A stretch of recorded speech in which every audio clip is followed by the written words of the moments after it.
You're listening to the CyberWire Network, powered by N2K.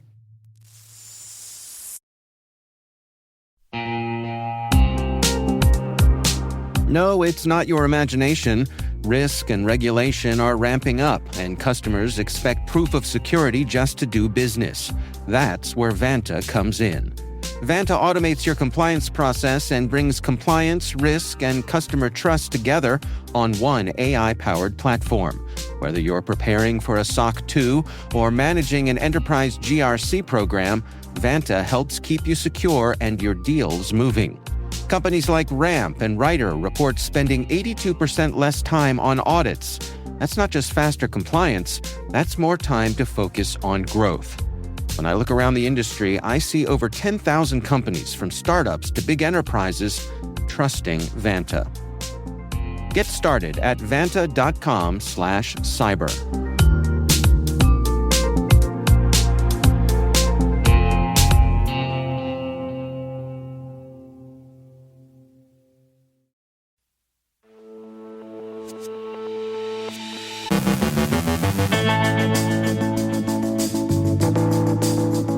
CISA warns CopyFail is under active exploitation.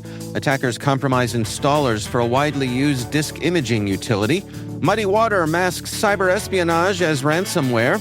Attackers spread malware through a fake OpenClaw plugin. Researchers ID a new Linux rat. Vimeo blames a third-party provider for a recent breach. Palo Alto's captive portal is under attack. The FTC settles with a data broker over location sharing. A former Conti gang member gets jail time. Our guest is Dov Yoran, CEO of Command Zero, discussing how cybersecurity teams are fighting AI with AI. And geotargeting turns creepy.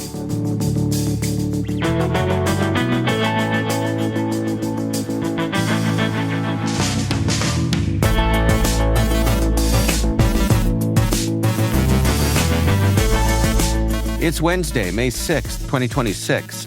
I'm Dave Bittner, and this is your CyberWire Intel Briefing.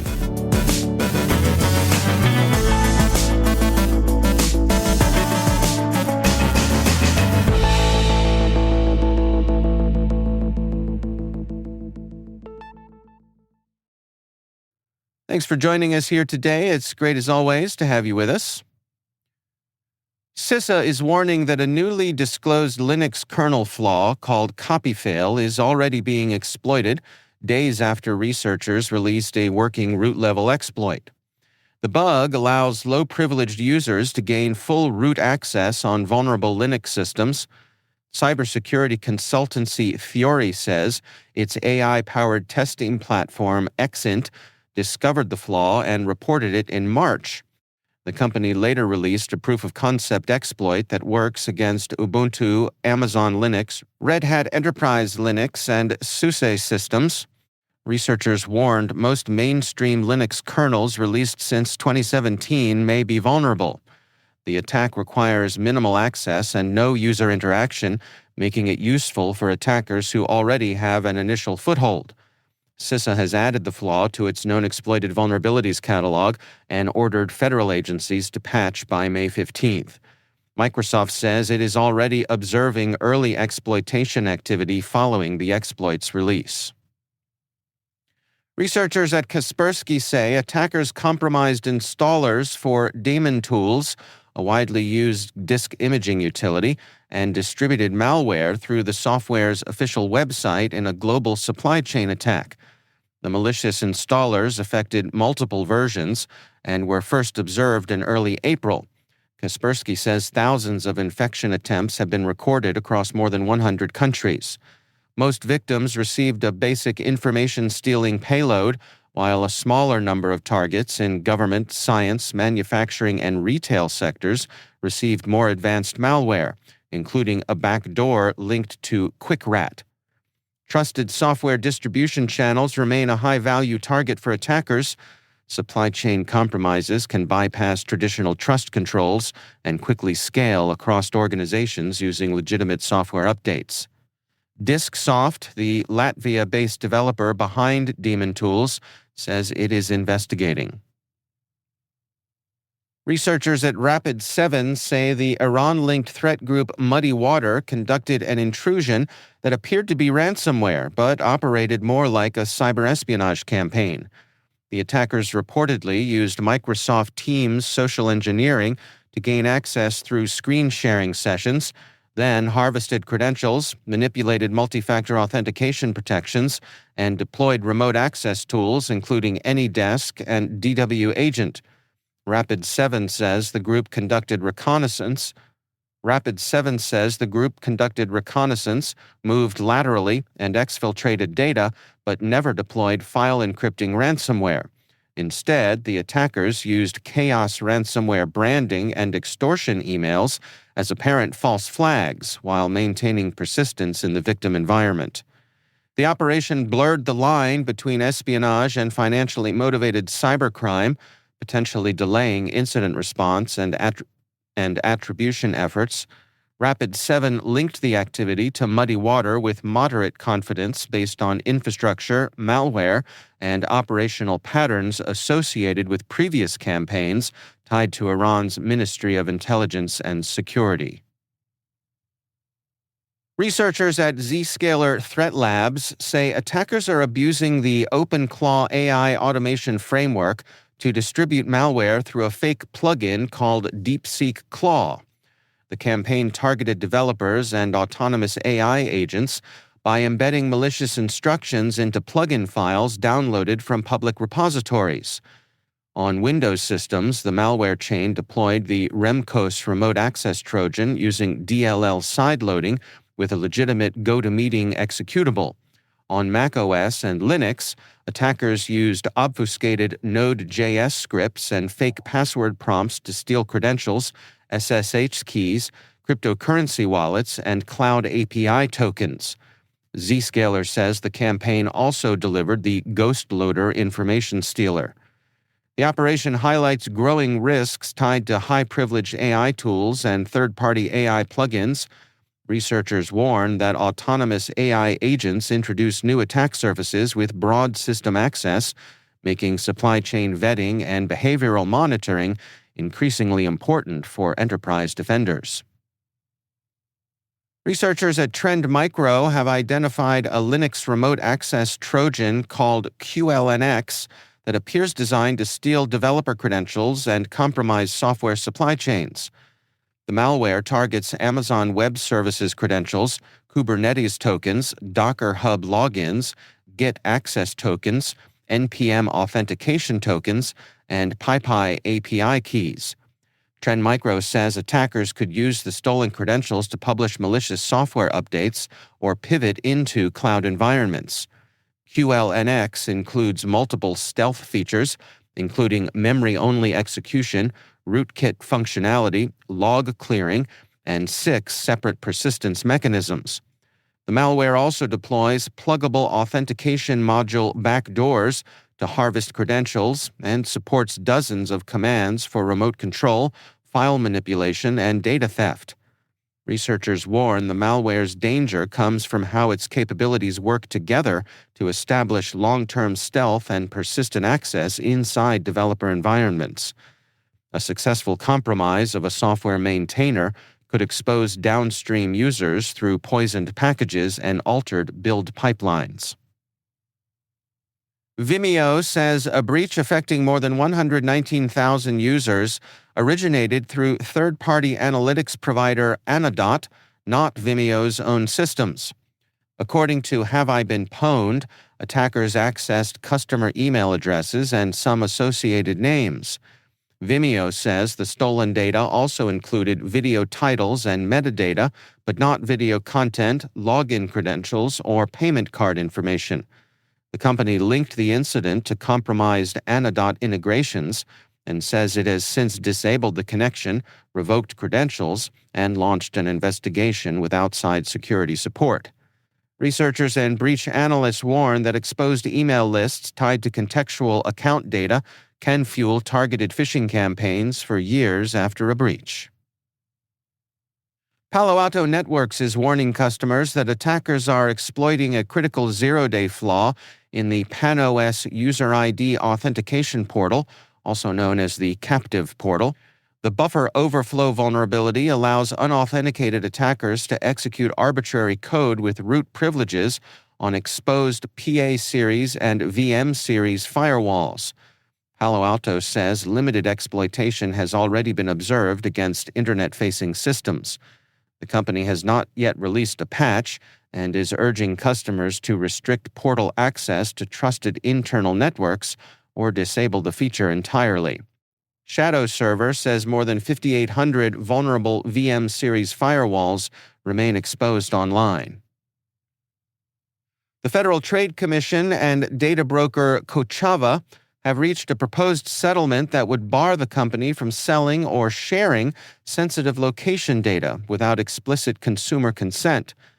The FTC accused Kochava in a 2023 complaint of collecting and selling detailed geolocation data, mobile device identifiers, app usage information, and income data. Regulators said the company's data could reveal visits to places like health clinics and houses of worship without users' knowledge. Under the agreement, Kochava must implement programs to track sensitive locations, verify consent from data suppliers, limit data retention, and allow consumers to withdraw consent or request information about data sales. The case highlights growing regulatory pressure on the location data industry and the risks tied to large-scale collection of precise consumer movement data. Kochava says the settlement reflects its commitment to privacy and responsible data practices. A Latvian national accused of working with former members of the Conti ransomware group has been sentenced to 102 months in prison for conspiracy involving wire fraud and money laundering. U.S. authorities say Denis Zolotaryov participated in ransomware operations between 2021 and 2023 that targeted more than 54 organizations using malware families including Conti, Akira, Royal, and Karakurt. Investigators say the attacks caused hundreds of millions of dollars in losses and involved the theft of sensitive personal and health information. Zolotaryov was arrested in Georgia in 2023, extradited to the U.S. in 2024, and pleaded guilty last year. The case underscores continued international cooperation against ransomware operators and highlights how former Conti affiliates continue to appear across multiple ransomware-as-a-service operations years after the group's original disruption.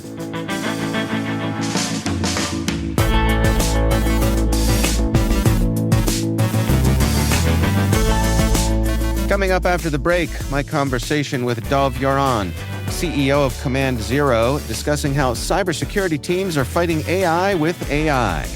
And geotargeting turns creepy. Stay with us.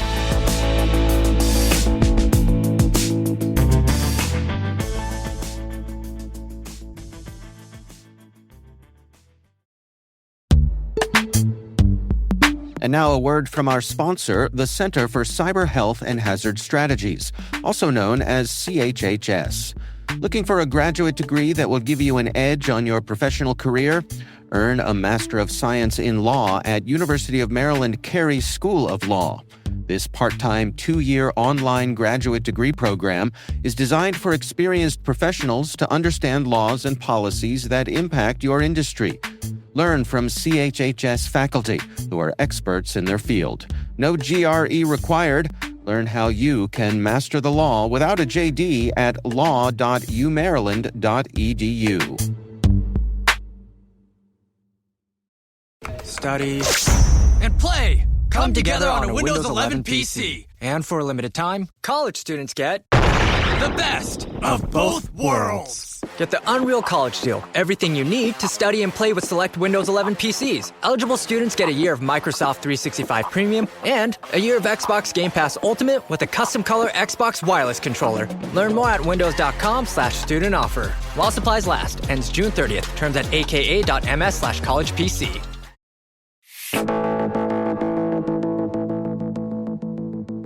Dov Yoran is CEO of Command Zero. I recently got together with him to learn how cybersecurity teams are fighting AI with AI. So today we're talking about AI and how folks are kind of fighting fire with fire when it comes to AI. Can we start off with some high-level stuff? Can you give us a little bit of the history and background of what led us to this particular place where we find ourselves when it comes to AI and how people are using it in their SOCs? Yeah, it's been a gradual process. Always refining and helping this, SOC analysts move forward and continue to increase their productivity, given, technology gains, cloud, SaaS, and other things. And AI is really the next revolution in that series. So that's something that's been a gradual step up, if you will. And now with the advent of AI, it's been an incredible catapult moving forward to really level the playing game amongst analysts of different experience levels and different size organizations and so on and so forth. So where do we stand right now when it comes to the threat actors adopting these AI tools? Attackers have moved pretty fast, and they're unencumbered by, procurement and the legal process, right? So the clearest examples are in automation and scale, right? AI lets adversaries chain tools together autonomously, reconnaissance, lateral movement, right? Exfiltration, right? With the speed and precision that wasn't really possible before. So they're effectively leveraging and operating with, LLM speed.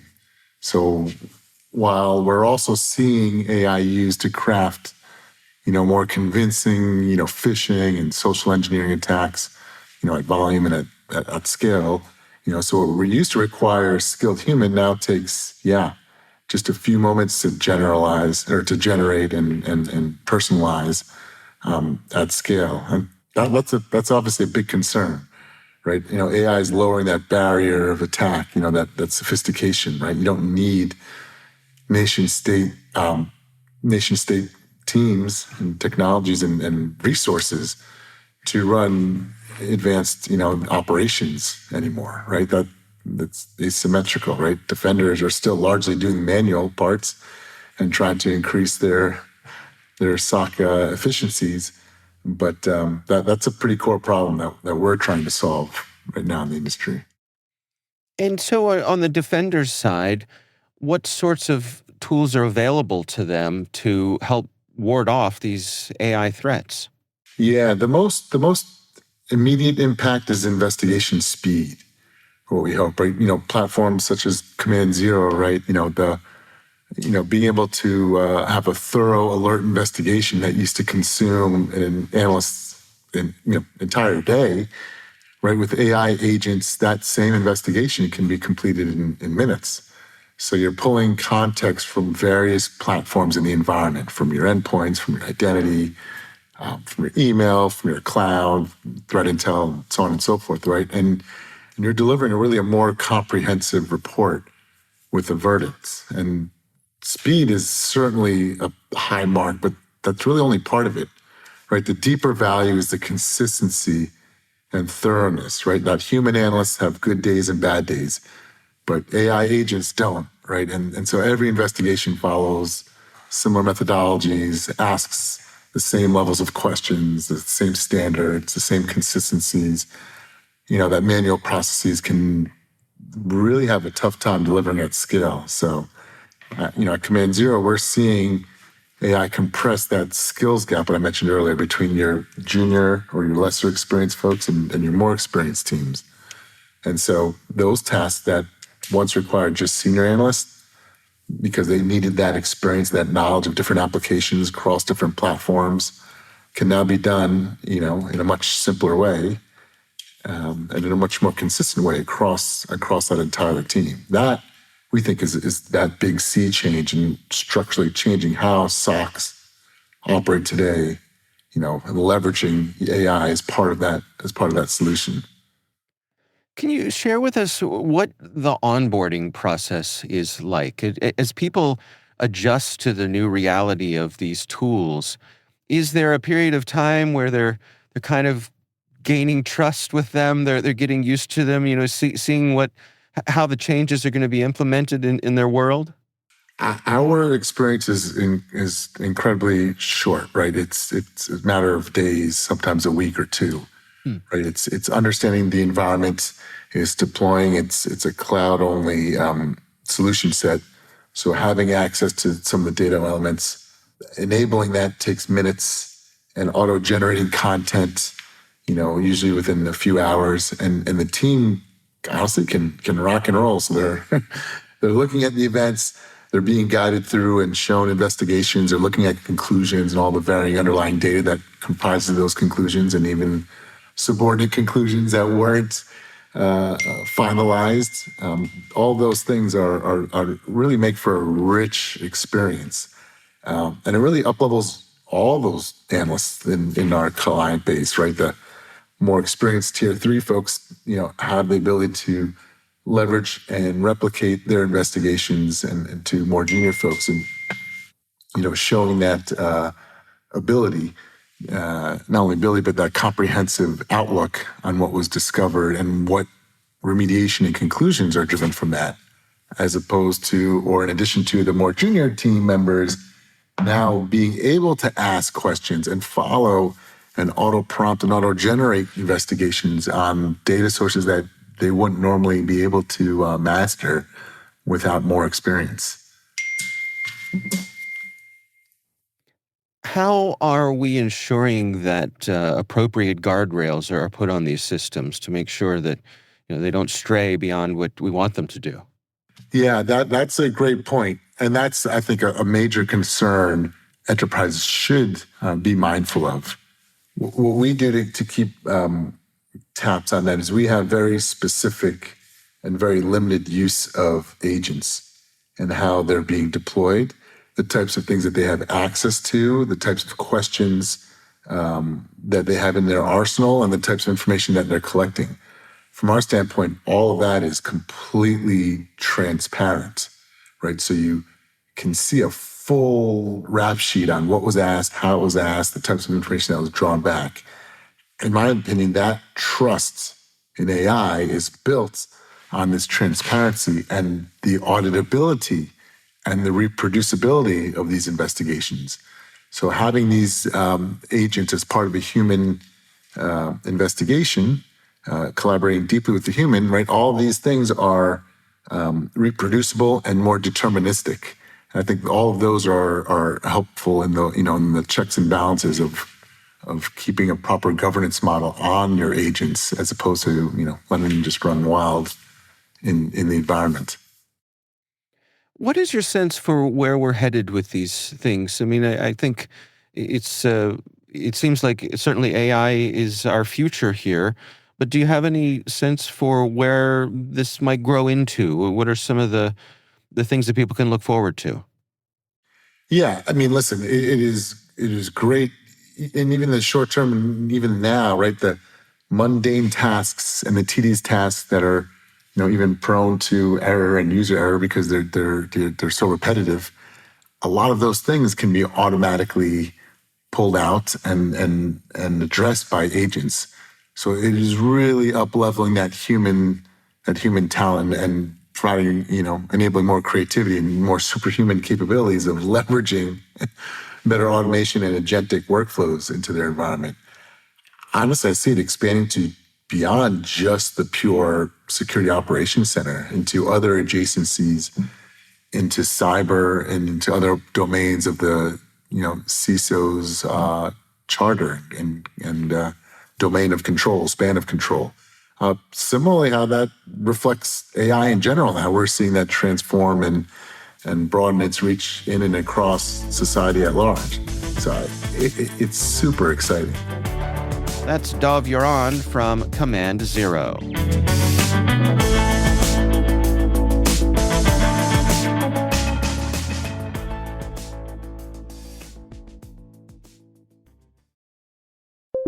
When you need to build up your team to handle the growing chaos at work, use Indeed Sponsored Jobs. It gives your job post the boost it needs to be seen and helps reach people with the right skills, certifications, and more. Spend less time searching and more time actually interviewing candidates who check all your boxes. Listeners of this show will get a $75 sponsored job credit at Indeed.com/podcast. That's Indeed.com/podcast. Terms and conditions apply. Need a hiring hero? This is a job for Indeed sponsored jobs. Starting a business can seem like a daunting task, unless you have a partner like Shopify.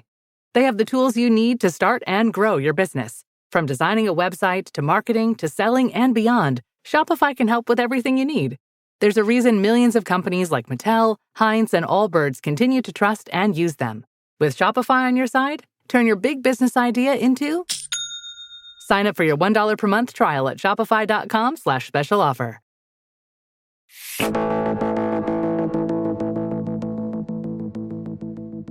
And finally, a 19-year-old University of Tennessee student is suing the makers of the dating app Meet, that's Meete, alleging the company turned a harmless TikTok graduation video into an ad suggesting she was looking for friends with benefits, then geo-targeted the promotion to people near her dorm.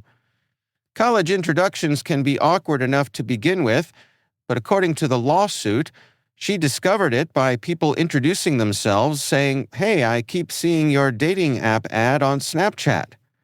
The complaint alleges Meet edited her video, added graphics and a voiceover, and used location-based targeting to serve the ads to nearby men without her consent. Her attorney says the campaign damaged her reputation and created real safety concerns by falsely implying she endorsed the app and was soliciting hookups. The case highlights how simple editing tools and ad targeting systems can weaponize someone's likeness without sophisticated AI. Snap says it's investigating, while Meet's listed publisher, which advertises safety and respect first, has not publicly responded.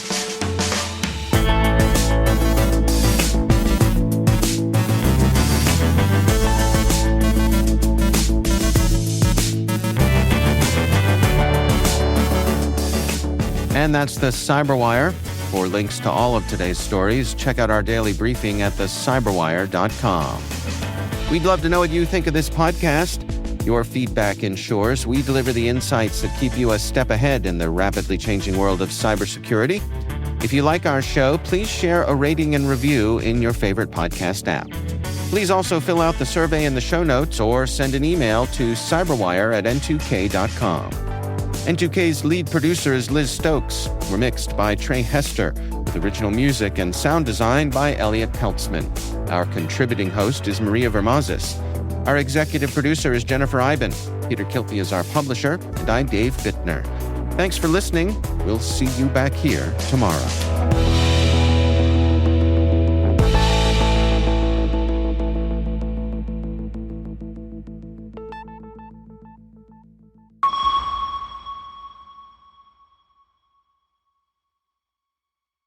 A text says, "You're on my mind." A bouquet from 1-800-Flowers says, "You're my everything." Heartfelt moments belong in the real world, not just your phone. For 50 years, 1-800-Flowers has helped millions of people make memories that'll last a lifetime with gifts they'll cherish forever. Their expertly curated arrangements and gift baskets ship nationwide with a 100% satisfaction guarantee. Don't wait for the next big moment. Make it when you visit 1-800-Flowers.com/Spotify today. That's 1-800-Flowers.com/Spotify.